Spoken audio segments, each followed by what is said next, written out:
Запись пошла. Запись пошла. Yeah, so the record starts. Already. Yeah, thanks. I don't know what we should start with. Don, From the beginning, from please. the beginning. People ask me how we met. We met with Don in 2015 when I was there in India. I don't know. Uh-huh. Don't be in a hurry. Just translate into Russian as well, so everybody can understand. Я могу на русский, да, поправить. Да, пожалуйста, переведите там на месте, потому что я так сейчас офигею. We met each other in 2015 when I was there just visiting India, and then we had a mutual friend who was my unimate, who knew Don through internet.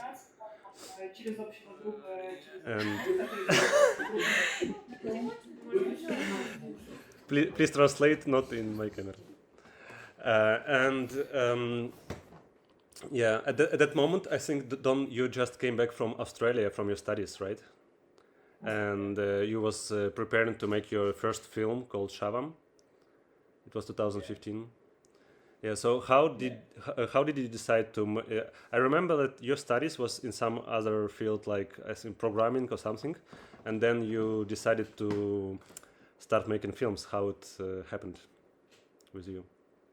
Yeah, initially I studied physics in India.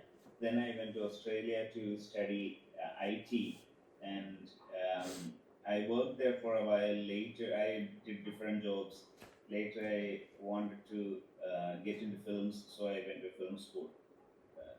And just had returned to India after my film school. That's when I met Alex. So you had some film school, right, in Australia? Yes.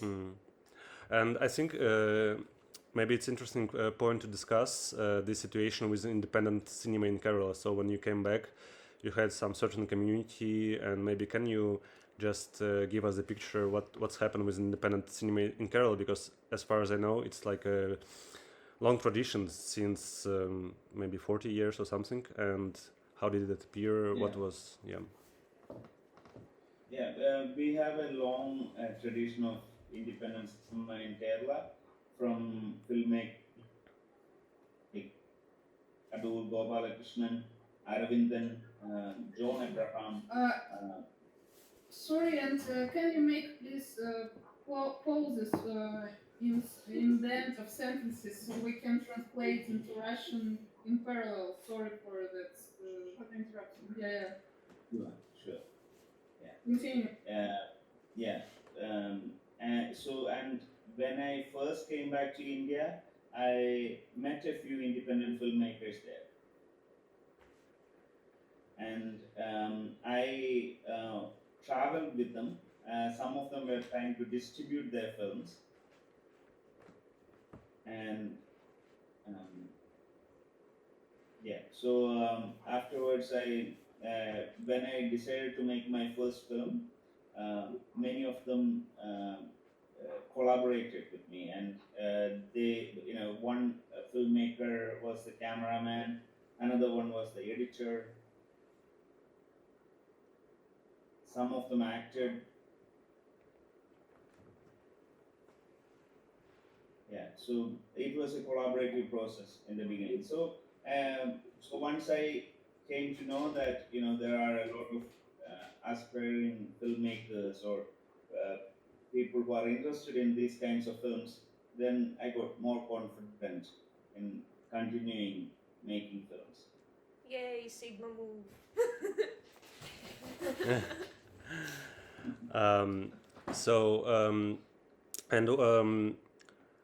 So as far as I know, like this community has a big interest in Russian cinema and Soviet cinema, and I think there could be also some connections with like, because the Kerala is a communist state, and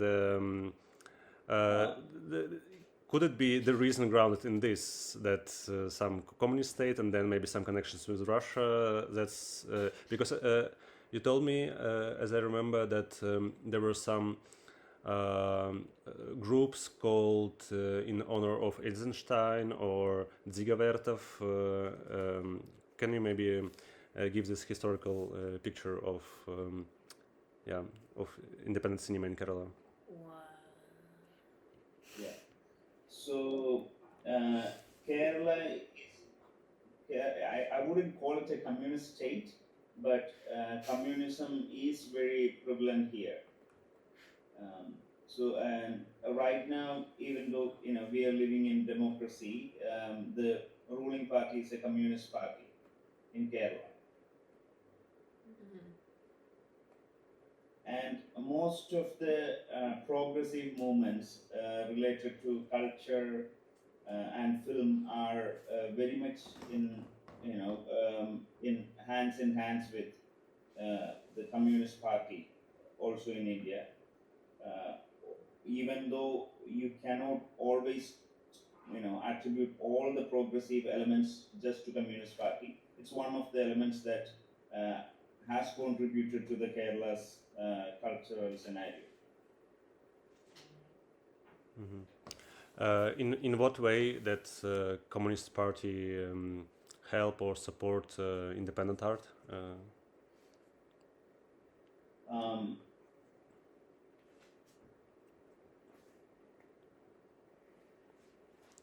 yeah, I'm trying to think.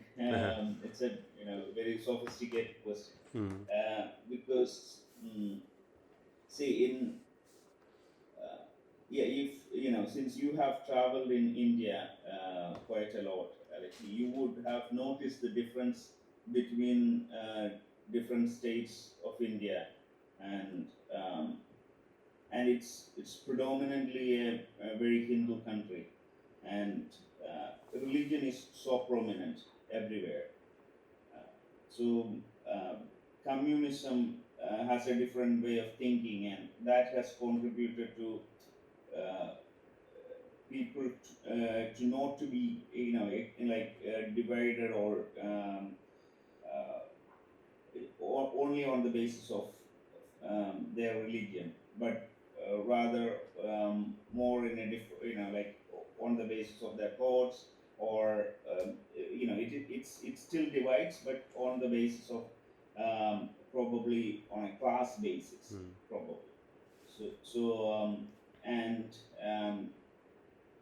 it has helped in educating a lot of people, and it has helped in many other progressive movements inside Kerala.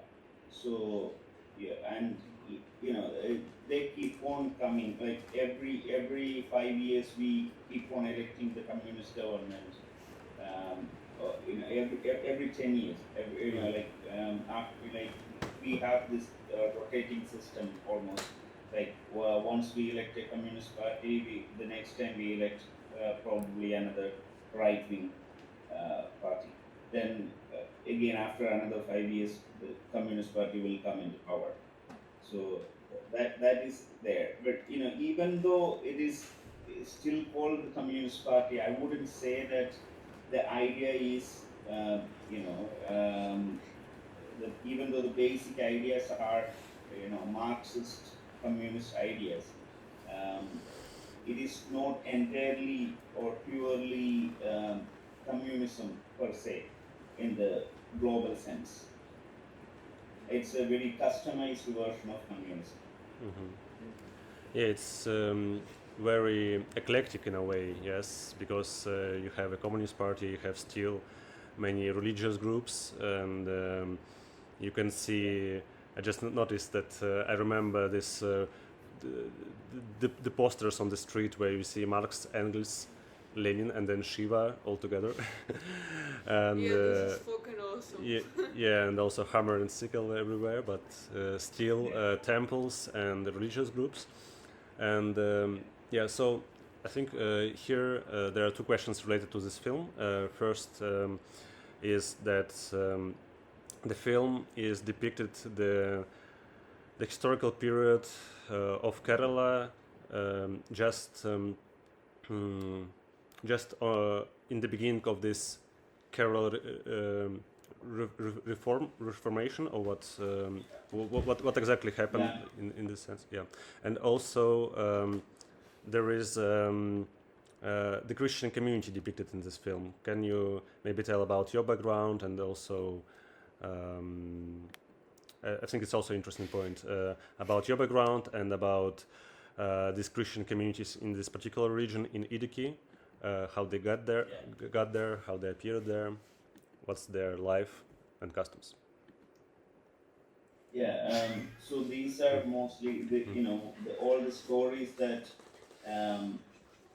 that are told in this film are mostly the stories that I heard from my grandparents. Um, some of them are mythical in nature. Some of them are very realistic. Some of them are their own struggles. Some of them are the stories that they heard from someone else.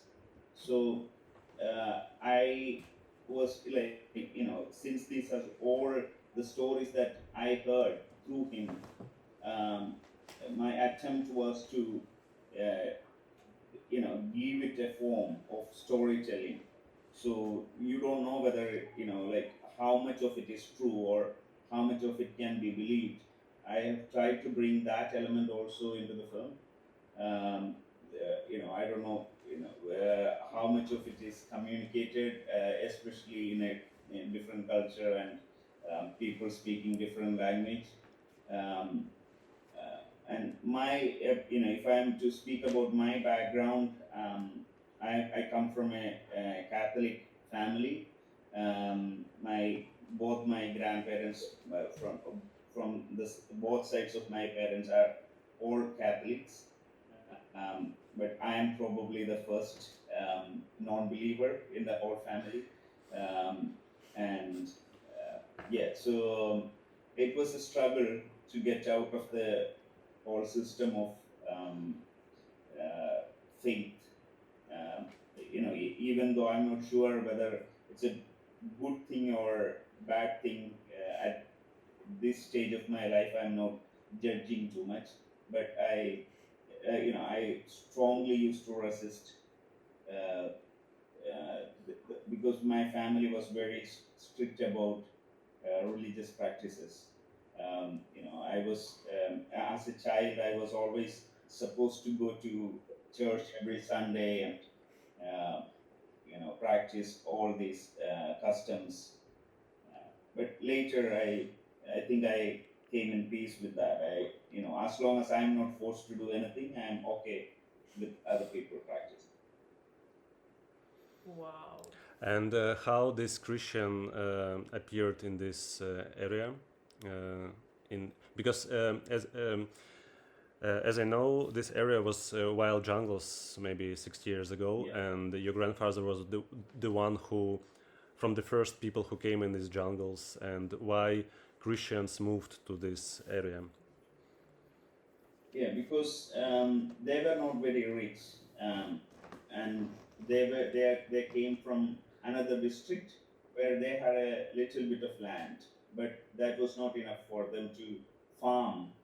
So they decided to move to a place where they were offered more land, but the only condition was that they had to capture that land by themselves. They had to, nobody was there to monitor them or supervise them. They just had to go and acquire as much land as possible.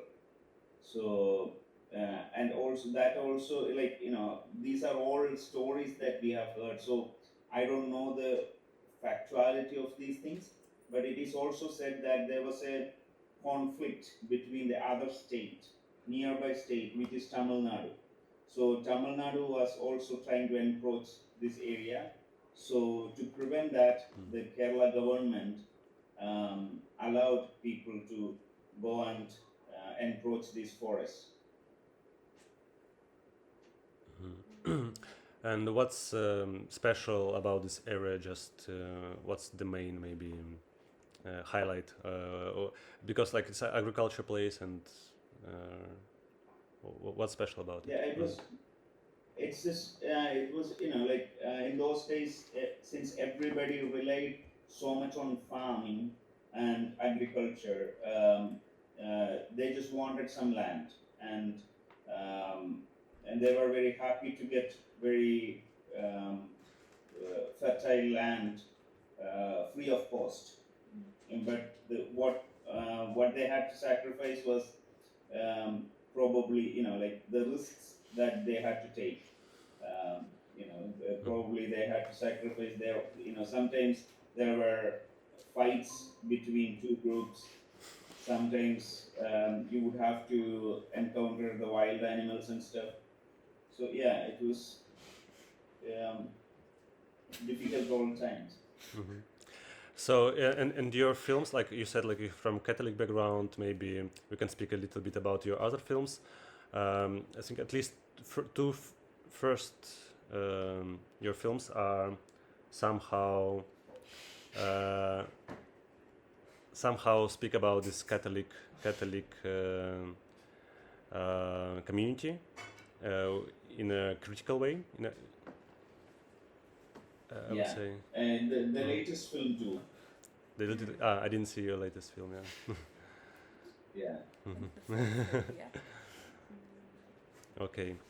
Because, Mhm. I always felt this strong compulsion from the family and from the community. As soon as, even after I became a filmmaker, um, I was, I'm looked in a different way when I go back to my village. Mhm. Once in a while, I go back there and looked at with a different kind of eyes.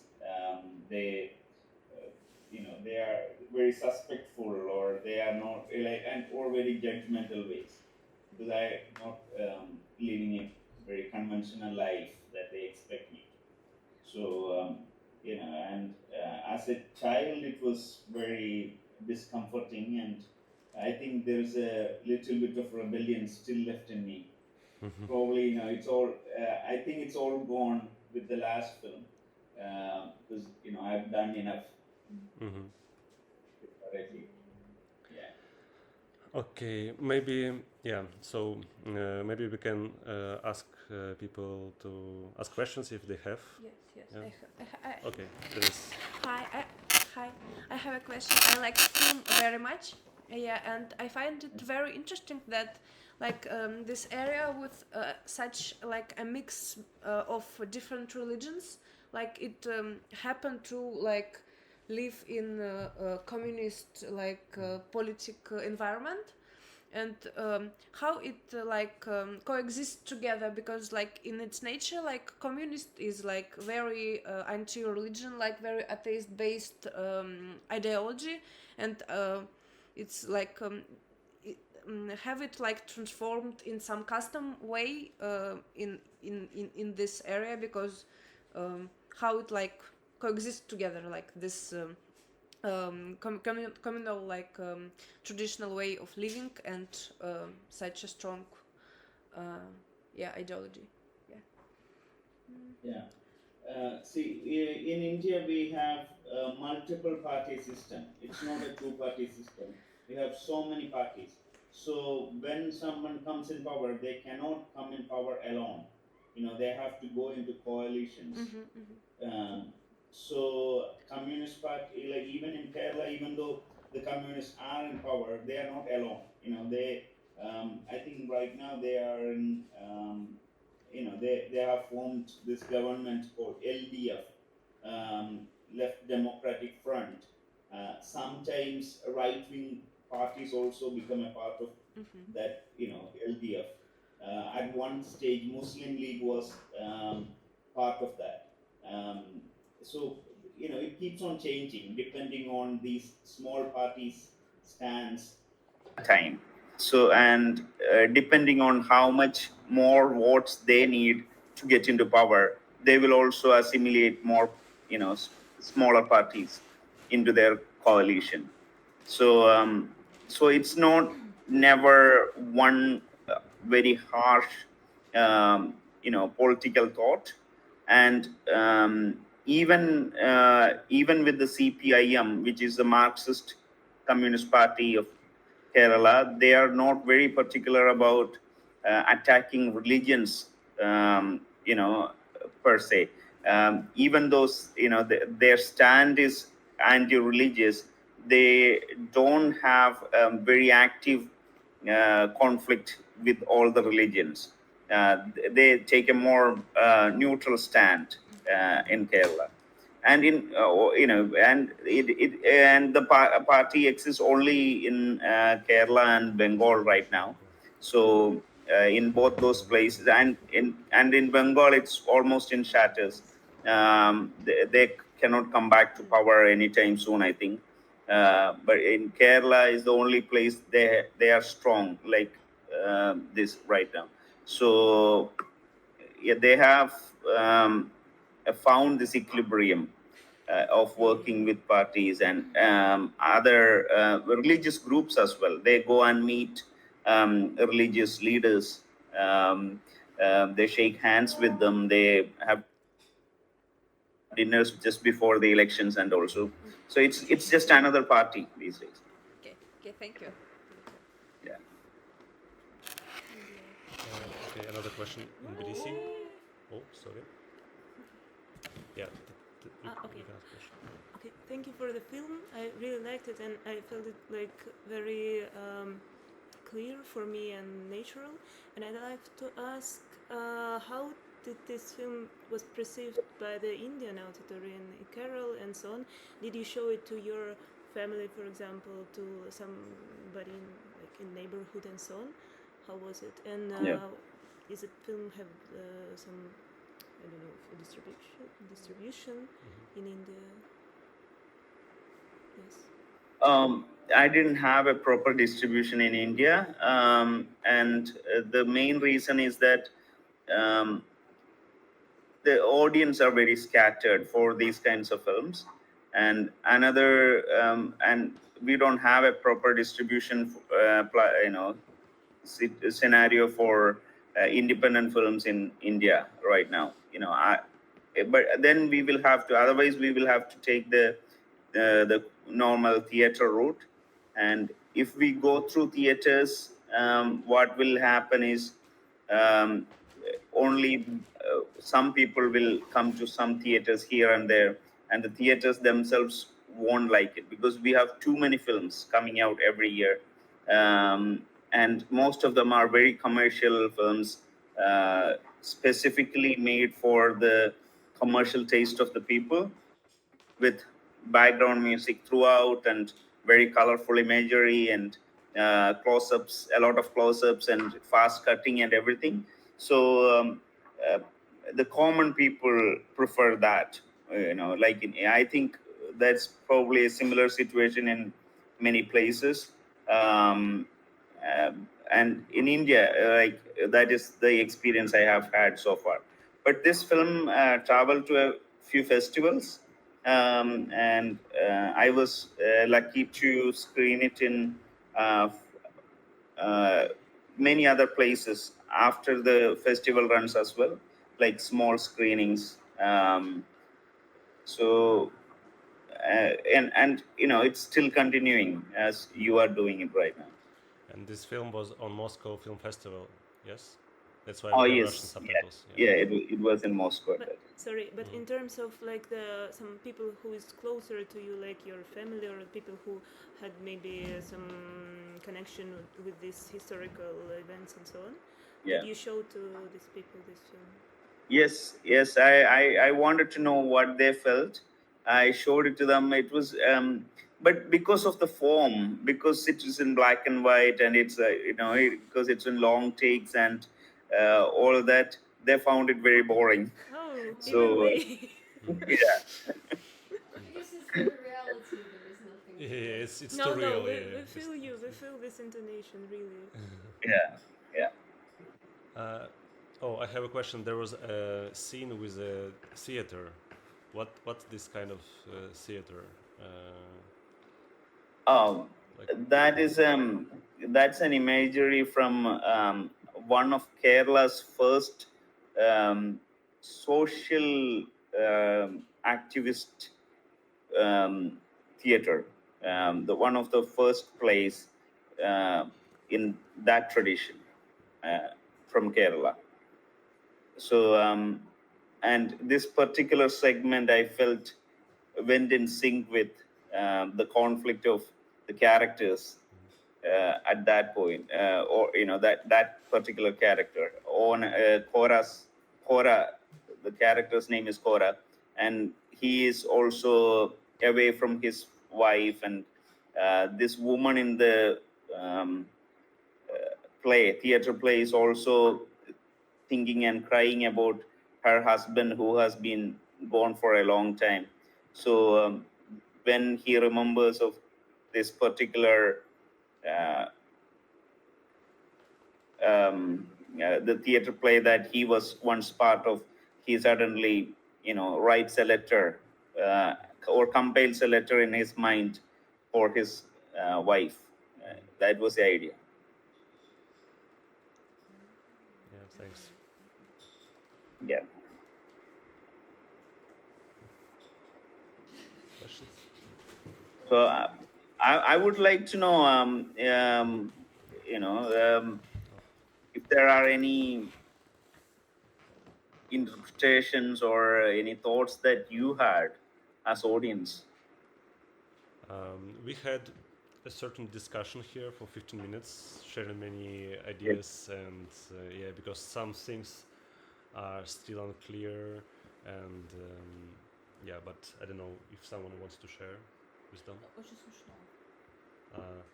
Dasha says it's very funny, a lot of funny moments. Ah. Yeah. Okay. Такой тонкий, наивный, милый, добрый юмор про людей, про жизнь. Ну, типа, я могу сказать, но просто... It's very kind and naive humor about people and their lives. She likes it very much. Uh-huh. Yeah, but I have like another perception because I thought it like very tragic, like very existential about like the path of like two brothers, and they have like very different like approach to life. Like one is like a hard worker, and another is like living like as it goes.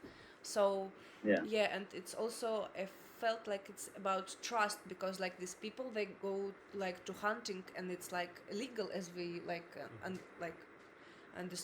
understood at the end because I didn't know that it's like illegal to hunt. I don't know. No, it's not illegal. That's why police. Mm. Yeah, it's yeah. So like, and they have to have a lot of trust between each other because like it's like their like common like mission to do something sneaky, and they like have a lot of like small like these fights and miscommunication, and I think it's like it's very dangerous, and it I think they could have been more like dialogues about like they trying to communicate like how they should what they should do like, and I find it very very interesting, like very thoughtful film. I have to think about it a little bit more, like Thank you. It has definitely many layers to. yeah.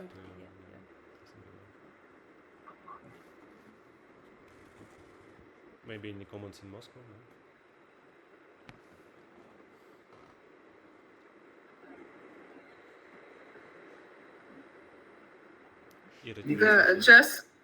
I would like to share a thought, not only a thought, but a question. What about a spiritual part of narrative? Because you have lots of ghost stories and meeting various spirits, but you already told us that you are atheist. Could you please explain what does it mean in your story, meeting with different spirits? I believe that in India it's very common to have such a view of everyday life, like full of mysteries and so on. So maybe it's like a mentality, local mentality. Could you please tell us more about it? Or Yeah, it's just stories of your grandparents? yeah. So yeah, there like there are so many thoughts that go into my mind also when when I was developing this script, and one of the thought that I had about the the my people, or the people I grew up with, is that we are not a very rational bunch. We we don't see life in a very rational way, um, especially because religion is such a big force in the society. Even right now, another election is going on, and they are using religion to divide people and get votes right now. So it's such a huge force in driving people. So it doesn't matter which religion. It's like even if you give a new color, even if you introduce a new religion to the place, probably just the outer appearance is the only thing that changes. Inside, we are very much in the Hindu cosmology, or or I wouldn't even say Hindu, because like it's sometimes even um, if we go back, it's even older than uh, the Hindu religion, or the Brahminical Hindu religion itself.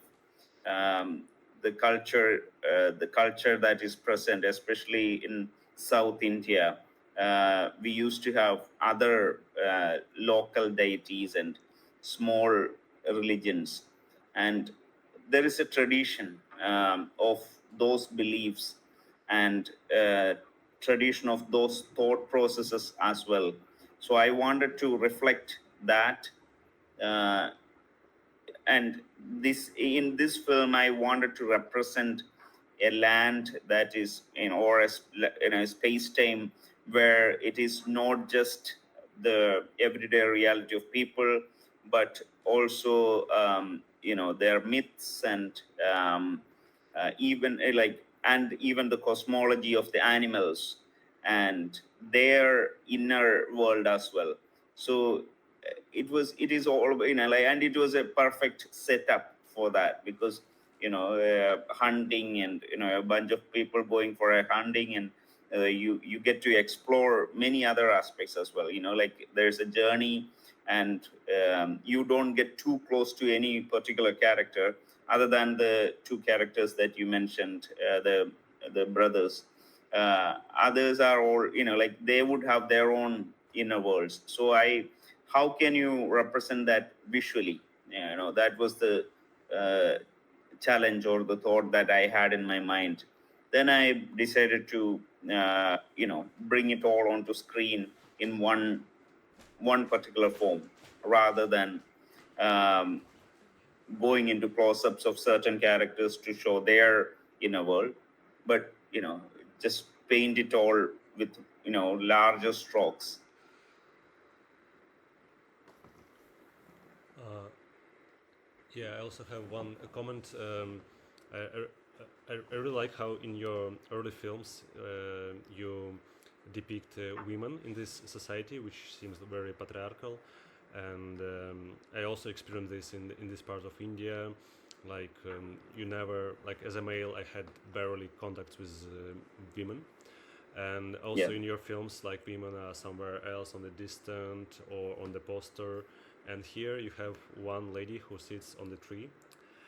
First, we Yeah. had question in our room, what's this, the purpose of this construction on the tree, and I think you told me that here in this scene you also somehow um, it has some connections with epic stories of Hanuman or something.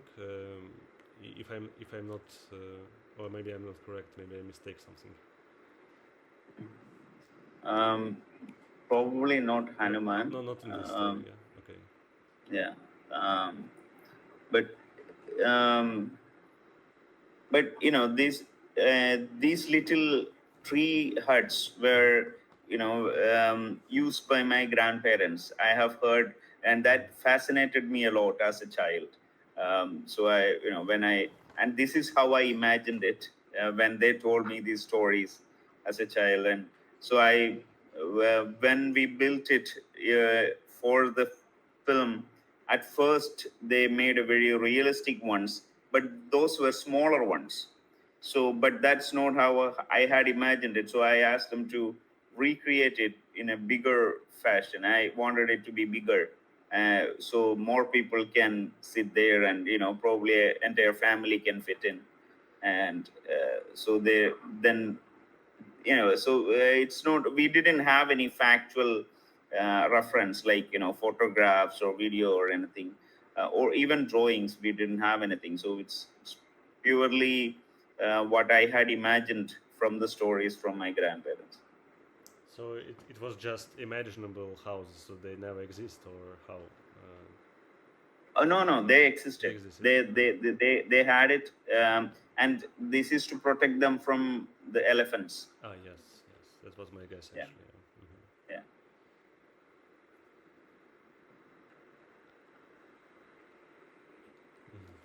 We have a question Okay. from Lee.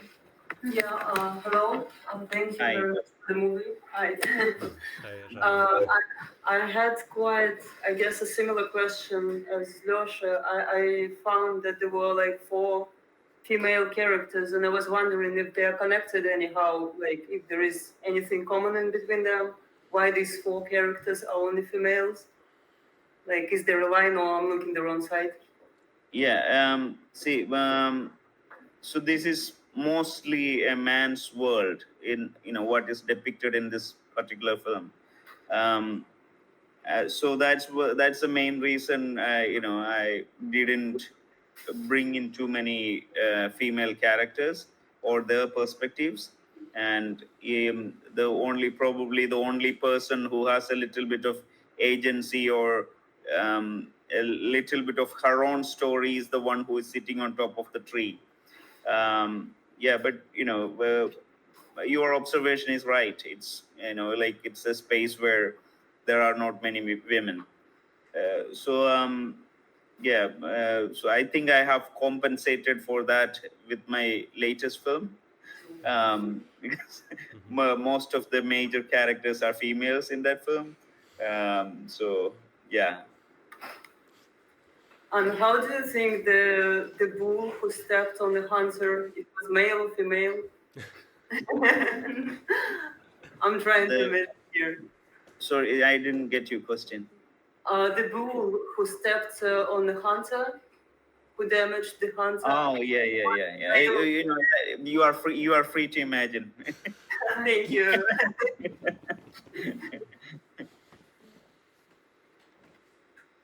I have a question too. I would like to know, John, so you were in the start of your film career a documentalist. So could you share with us your experience as a documentalist? What were you shooting, and what subjects you were interested in? Yeah. I haven't made too many documentaries. I have made a couple of them. One of them was about this grandfather himself, and that film inspired me to make this particular film, 1956, Central Travancore. So, you know, that was, you know, like, I spent a few weeks with him. I just shot his routine, daily life. I would just walk with him, and I just had the camera with me, and I would just walk with him, and he, without asking, he started telling me his stories. I didn't prompt much. I just, you know, I was just there. So because of the presence itself, he started talking, and he started telling me all these stories about himself, my mother and their past and so many things, and how he came to that land, and his childhood, so many memories. That I find, like he passed away a few years ago. I couldn't show this film to him, but I could show the documentary to him, and but he kept on, even though he was telling me stories and I was just as a observer. Sometimes he would even direct the film. He would ask me, okay, shoot that, so that is beautiful, why don't you shoot that? It was a nice memory. Another documentary that I made was, it was not a perfect film. It is not something I'm proud of right now. It was an attempt to document the independent film movement of Kerala. I had shot a lot, but it was commissioned and controlled by somebody else, so I couldn't properly create what I understood or learned from that journey. Then I did another commissioned work on some religious practices much later. That was they like couple of short documentaries about the uh, the healing practices within certain religions in Kerala. Yeah, those are the documentaries that I made. Otherwise, I have been a feature filmmaker. I have made 6 films so far, and this 1956 Central Travancore was my 3rd film, and this film was made just before the pandemic. Yeah, and you also made one film in pandemic, I think. Oh, I made 2 films 2 films during the pandemic. Yeah. And you mentioned again about the storytelling, and I was wondering, is it a big part of Southern Indian culture, this storytelling? And because it seems like people talk a lot, really, like in the tea houses and in hotels. But is it like just nothing, or it's like a big part of the culture, this storytelling? I don't know to answer objectively to that question, but my understanding is that every conversation is a storytelling. So every time you talk to someone, or every time there's a conversation, it's in the structure of a story. So that is the idea that I had when I made this film. Sorry, I need charger. I also have a question. You're probably aware that you are referred to as the Indian Bergman. Have you heard that comparison? I was referred to as Indian Bergman by Alexei once, and that's only source I've heard it from. Yeah. Well, that's not the first time I can hear this comparison, and I was just wondering if he actually had any particular influence on you, because I personally couldn't say that I find your films similar. I would say they're quite different, and I don't really see the influence. But since Alex has referred to you in such manner, and I have read some comments on Letterboxd that also say sure. that. I also took this from internet. It's not like Yeah, they refer to you as the Indian Bergman, and I was just wondering whether he actually had any influence on you, or if it's just because of your Alex imagination. if it's just a black and white film that makes this comparison real. Yeah. Well, Bergman is someone, who is, I don't think I'm worthy of that comparison. I respect him a lot. I love his films a lot. I still go back to them very often. I'm a huge admirer of his films. Yeah, but but that's a huge honor to hear. But I don't think I'm, still, I'm still on my, I have a long way to go. But someone shouted in this film when this film was, "Oh, Tarkovsky." Yeah. There were a few shots which. I have given homages to Bergman and Tarkovsky in many of my films, and especially in this one.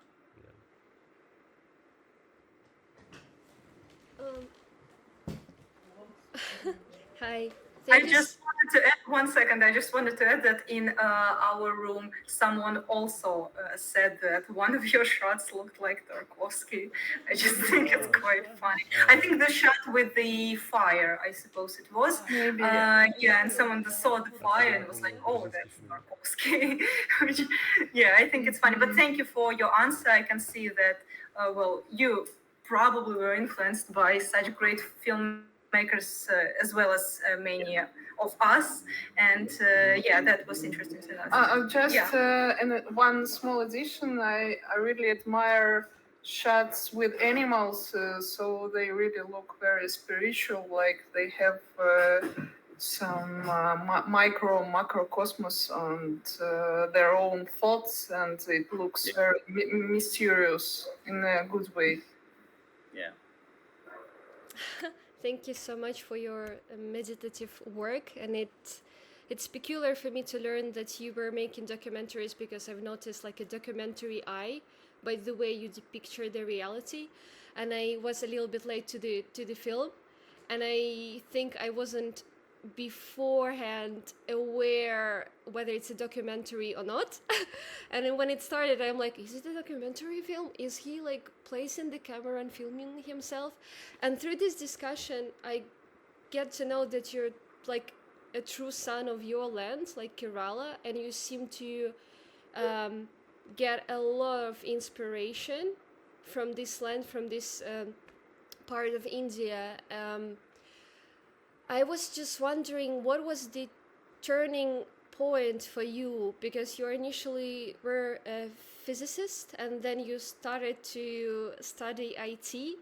What was the turning point that like, I need to start making films, I need to return to my homeland, and I will, convey like my reality to the world, specifically from that region? So thank you. So after completing my master's, I was offered a PhD position in IT itself, and I was about to take it. I was actually excited to take it, and at that point, I just looked back and paused for a moment, and I thought to myself whether that is something I wanted to do for the rest of my life. If I am to take on a PhD, and that would probably take 3 to 5 years or 6 years maximum, and that's still probably 5, 6, 7% or 10% of your life, and I don't know how much, but so that's still a lot of time that you have to invest in it. Then so I decided, is that something I wanted to do for the rest of my life? No, I wanted to be in a profession where I can express more creatively or more freely without all these constraints. So I was not a good writer. I was not a good poet. I was not a good, I didn't know that much. Apparently you literature. tried everything. if you claim. So and film is apparently the language of the illiterate, and so But you're a screenwriter for this film, aren't you? I did, but you don't have to lose anything. You just can build on top of whatever is there. You won't lose anything by just expressing. And but I started off as an experiment, and from there. Like even with this film, initially only that particular story of those two brothers were there. Then I decided, but I didn't want to make another typical genre film based on two brothers going on hunting alone. That would be a very reductionist kind of approach, I felt. So I wanted to explore a different form. So I decided to go with, because these are all stories that I heard from my grandfather. I would rather place them as little stories, and how to bring all these stories together into one form was one of the ideas that I struggled to have. But I don't know whether I'm diverging too much from your question.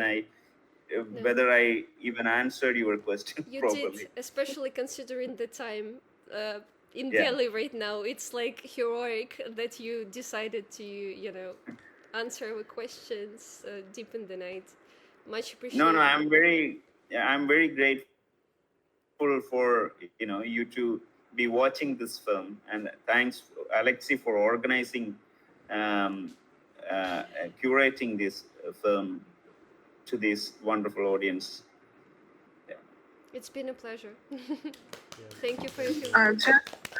Just a small question, John, and please tell us, and do you have some independent film clubs in India? I mean, of such a format like we have maybe in cuisine like Lyoha, Alex, or in apartment, or maybe in a basement or something like that, or Yes.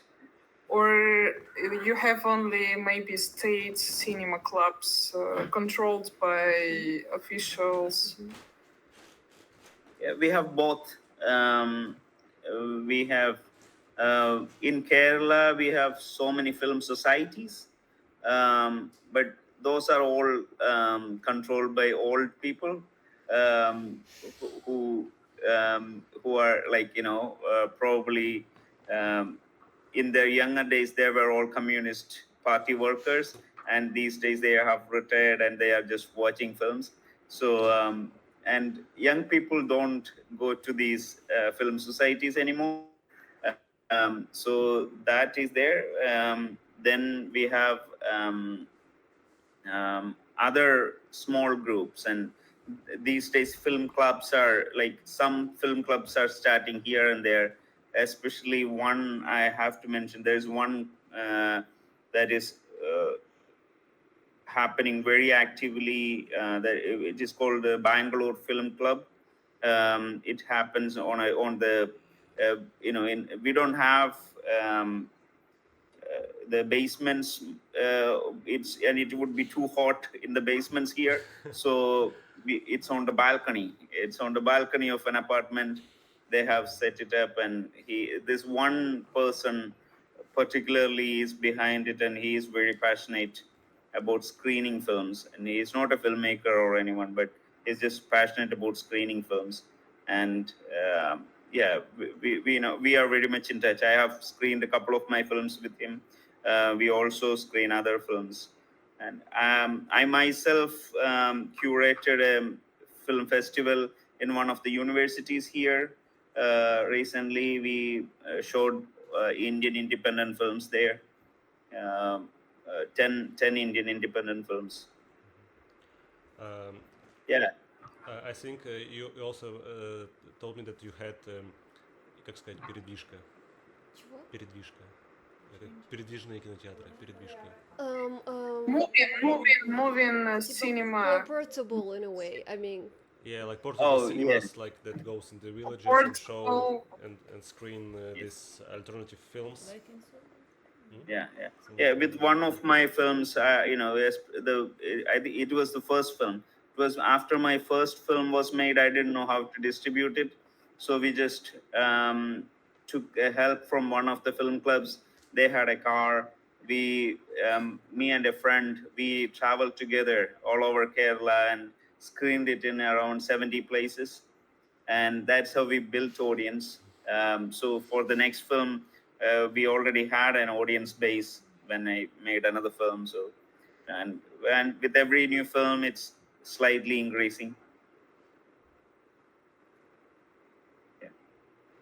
Just a commentary. So we, together with Alexis, we have an independent film festival, and we had a screening in Goa state, and it was very unusual place because it was on a beach or under palms, and it was very surrealistic location for our festival. Usually it's held in Russia, in cities, or maybe some cinema spots, and it was cool to screen it in India, because I believe India is a state of cinephiles, because you have so much people here.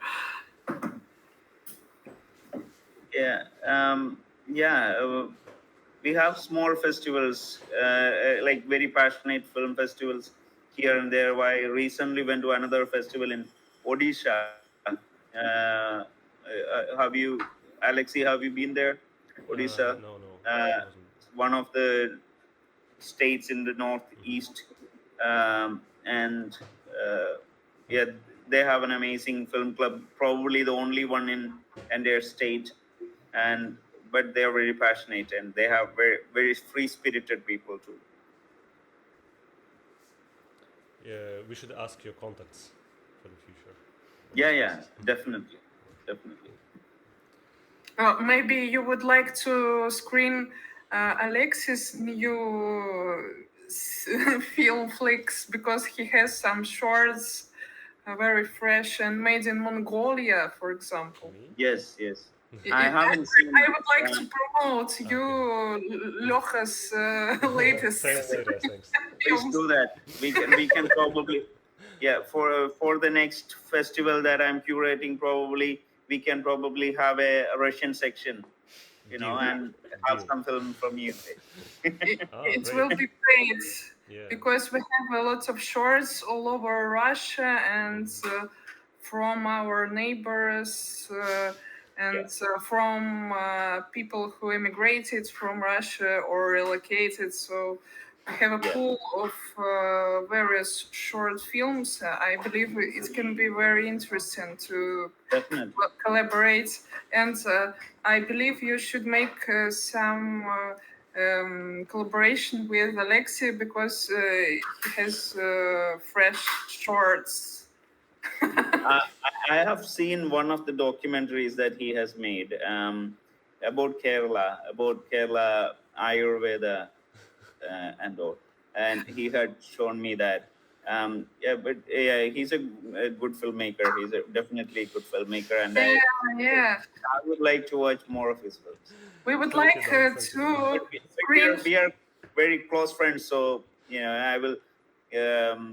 I can easily get it from him. You should make his retrospective. It will be a good start. Okay, because Alexei, he isn't confident that he is a filmmaker. I believe that Indians can make a push to him as a filmmaker, and it will be great. You make me a star in Russia, I make you a star in India. No? Oh yeah. I want to play an Indian movie actually. Okay, it's too late. We are now occupy our friend's flat. No, it's not. No. It doesn't work like that. Yeah. Thank you, John. It was a real pleasure to have a conversation with you and to watch your film. Thank you for sharing it with us through Alexei. Okay, thank you. Yeah. Thank you. Okay. I don't know how.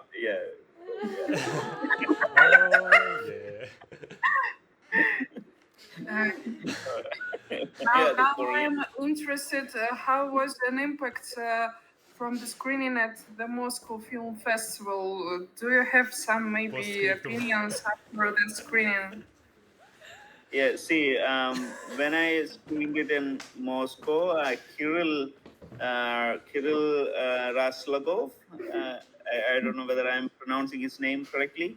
Yeah, unfortunately he passed not Yeah. so long ago. Yeah, and he screened 2 of my films there.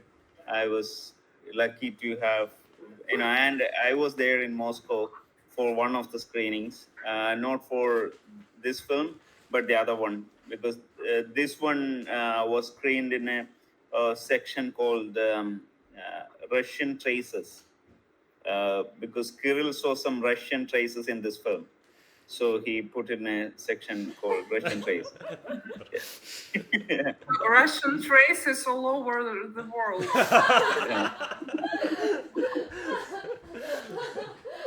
Good comment.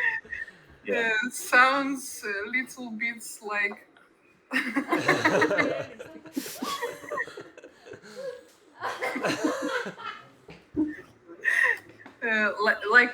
like a spies all over from Russia Russian mafia. in various states. Well, in India, the image is different about Russia. So, yeah. Great. So the audience liked it, I believe.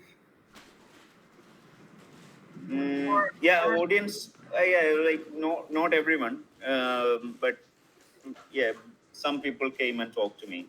Some people, but festivals are slightly different kind of spaces, and it's the red carpet and all those things, and it's a very commercial space. Great. So thank you for sharing it with us in our underground film clubs. Thank you for screening it, and this is ideally this is the kind of places I want to show all the films, and as long as we can sustain making films. Great.